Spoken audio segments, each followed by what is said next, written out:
All right. Yeah, we are live. Good after midday. Usually I'll be doing this in the morning, but I've decided to change and do it around about this time. I'm a few minutes late. I wanted to start at 1. So I figured I'd try and catch, all my peeps in on the East Coast and at least in Central Time, around about lunchtime. So I'm going to hang around for a minute and give some people a chance to join in. Um, Remember, hey, you are welcome to comment. You're welcome to participate. You're welcome to ask questions. Don't be shy.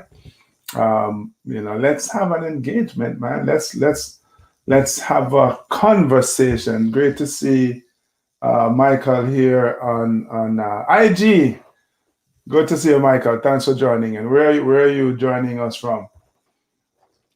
Um, so yeah, we are streaming here. Well, I'm on IG and I'm streaming through StreamYard on LinkedIn, YouTube, and Facebook. So I have two cameras going on. We have Todd, Richard. Great to see you, bro. Hope you're doing well. Yeah, two cameras going on. I'm trying out something new, by the way. I have my brand new DSLR Canon that I've hooked up, and I'm using it as a webcam. It's my very first time, so it looks like it's working. I tried it out. I tested it, um, and now I'm doing it for real.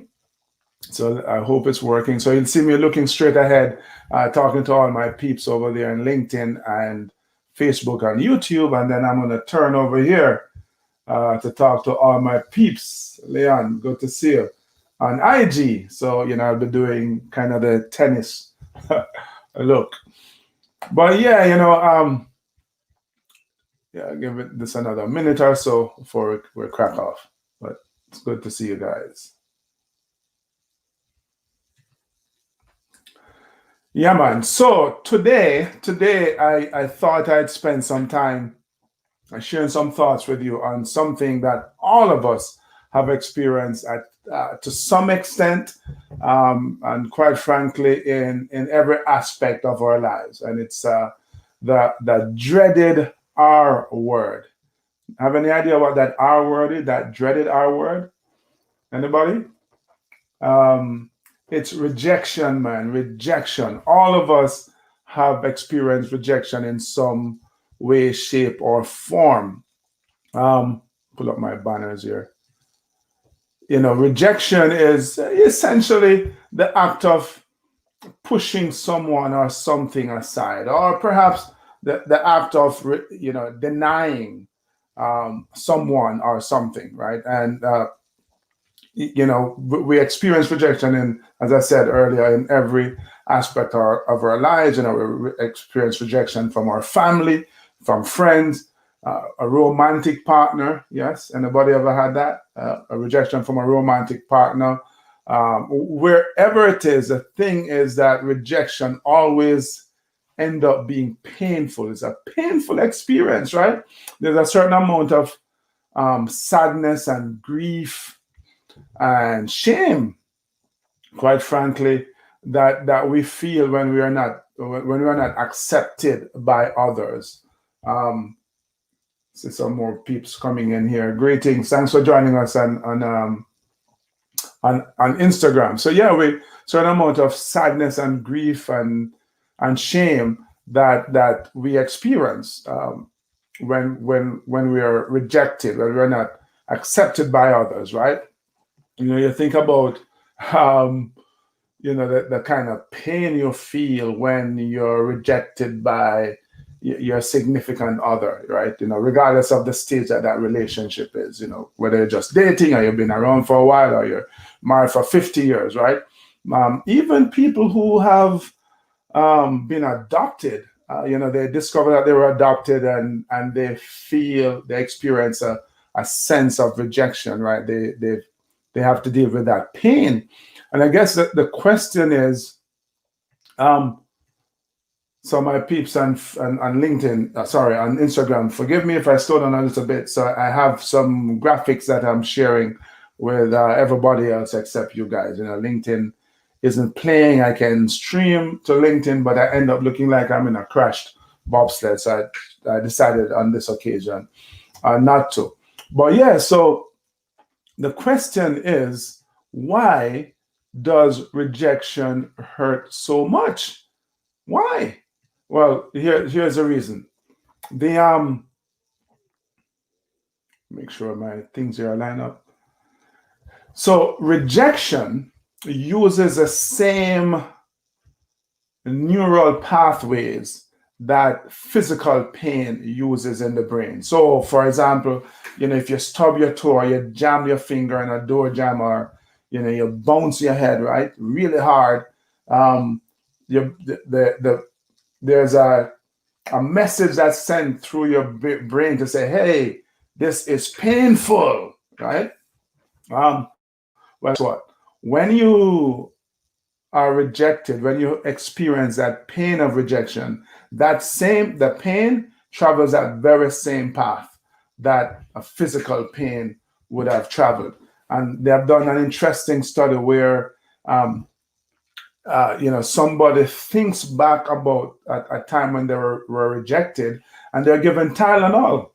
In the same way that you probably had a headache and you're given Tylenol and it eases the pain, they're given Tylenol, friends, and the pain subsides. Isn't that something? So that's one of the things. One of the reasons why rejection is so painful. It travels that very same physical path. The other reason is that it's easy for us to relive social rejection far more vividly than physical rejection. So again, if you think back to that time when you bump your head or you're in an accident and you're seriously hurt and you are in excruciating pain, you can always recall that incident. You can recall the accident. You can describe the pain that you were feeling, how painful, how excruciating it was, but your body will never ever feel the pain again in the moment, that physical pain. Your body's like, yeah, we know. But however, think back to a time when you were really hurt. And as you start to think and recount that experience, that which is the social pain, interestingly enough, you start to feel that pain. You start to feel some of that sadness. You start to feel some of that grief, maybe shame and the anger that's attendant with it. So, yeah, another reason why rejection hurts so much. And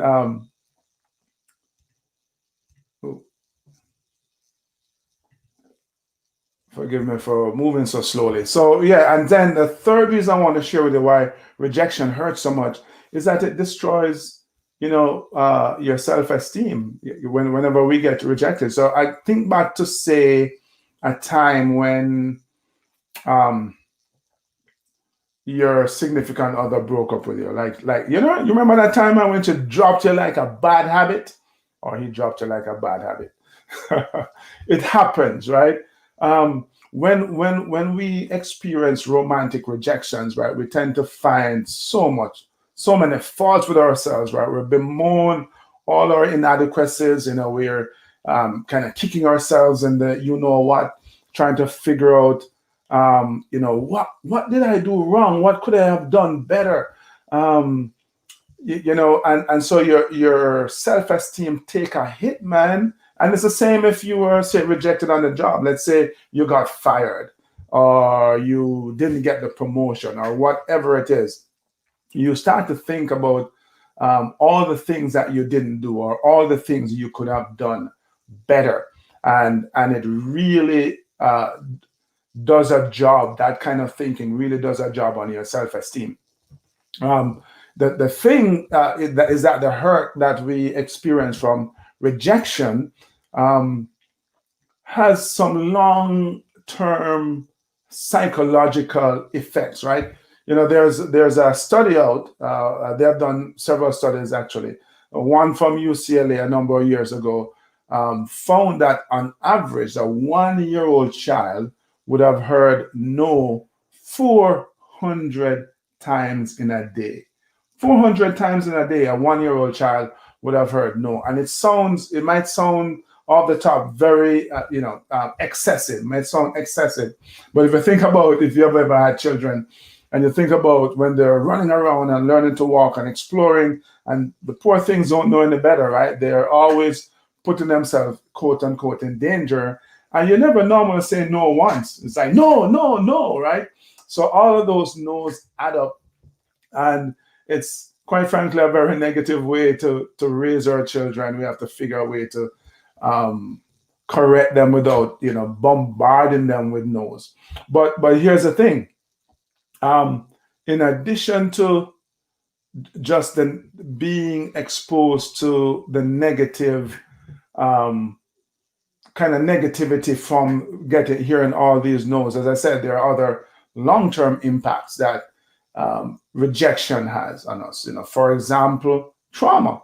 Long-term rejection results in extreme feelings, and it contributes to trauma and can have serious psychological consequences, on all of us. Children, for example, when they feel consistently rejected by their parents, whether it's their birth parents or they live in a foster home or whatever, they have a hard time succeeding. They end up developing, chronic fear of rejection, quite frankly.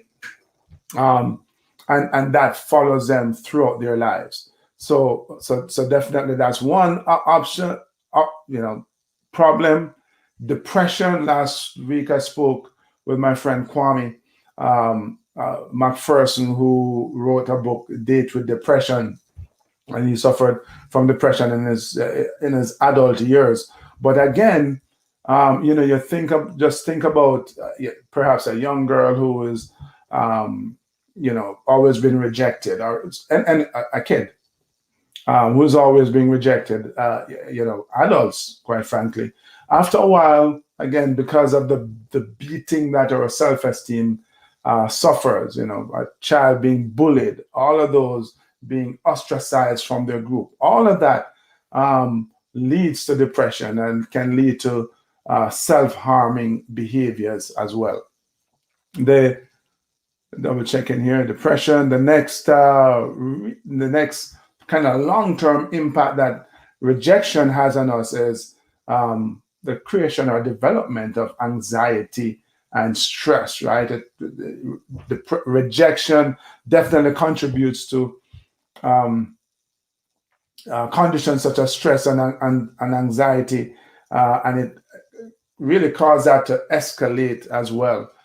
So lots of studies around shows that. And then one of the other long-term, let me just check to see if anybody one of the other long-term impact of rejection is abuse. In intimate relationships, it has been found that the male partners are the ones who are always more likely to perpetrate physical abuse, more emotional abuse, mental abuse, and usually it's because they were rejected by their parents. And so it goes back to the fact that as parents we have an amazing responsibility, an awesome responsibility, not just to feed and clothe our kids and send them to school, but to make sure that we are being loving and that we are helping them to grow and develop into rounded, well-adjusted human beings, because failing to do so obviously have really long-term negative impacts.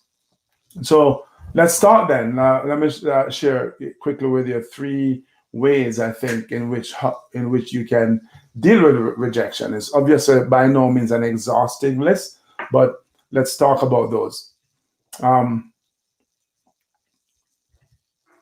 Click here.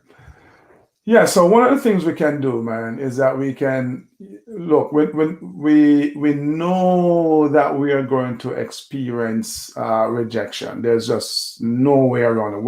Welcome to life, right? And we tend to incorrectly interpret the hurt we feel, the shame and the grief that we feel from rejection as an indication of our self-worth, right? And that causes us to feel even worse about ourselves and the situation. The fact is, though, like everything else in life, although it might be painful, it's not something that we enjoy.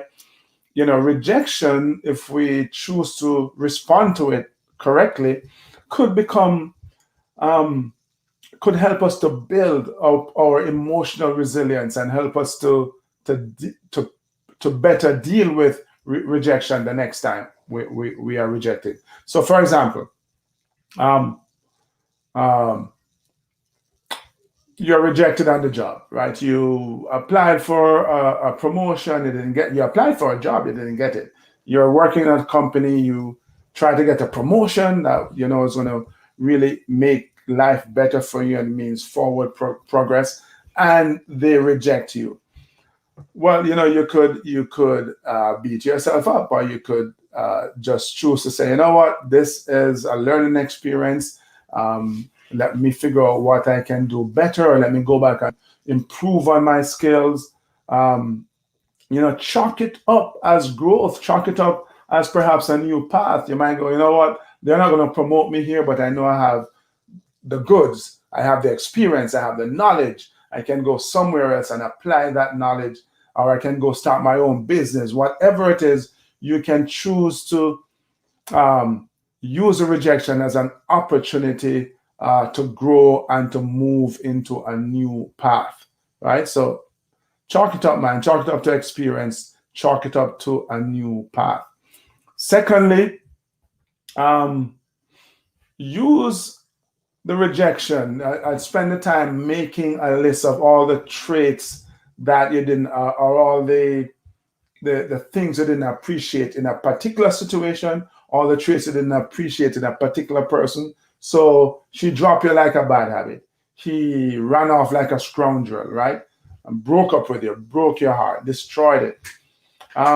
Yeah, I get it. You're gonna feel that punch in the emotional solar plexus, as it were. But you, instead of sitting there grieving and feeling awful about yourself and beating yourself up, make a list of all the traits about this person that you didn't appreciate and focus on those, because that is going to help you to get past the hurt, get past the appreciation. And then, thirdly, the third one I want to share with you, again, by no means an exhaustive list. Surround yourself with people who are supportive.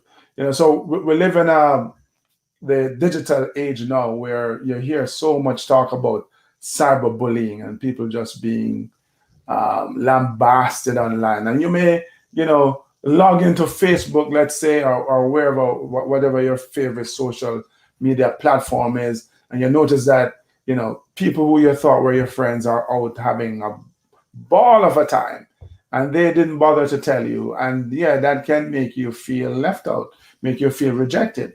Again, rather than sit there and moan and groan and complain, go find some real friends offline, man, and go hang out with them, right? That will help you to feel better. You don't necessarily need to be hanging out with those people who you thought were your friends, and they are having a grand old time, and you're finding out because they posted it online. So yeah, rejection is just one of those things that all of us, as I started out saying, are going to experience and will forever experience in every aspect of our lives, right? You salespeople know this perhaps better than any of us, right? The child here knows 400 times a day at age 1, and salespeople are probably hearing twice as many. And it hurts, right? Because we all want to feel loved, we all want to feel accepted, but it's not the end of the world. As I said earlier, we can use it as a way to grow. We use it as a path, as a way to take a new path. So yeah, wanted to share those thoughts with you. I'm hoping that my little thing here, my DSLR is working. I know I'm definitely connecting with my friends over there in an IG world. Thanks for joining me, and we'll look forward to catching up next week, same time, same place. Until then, keep on pushing.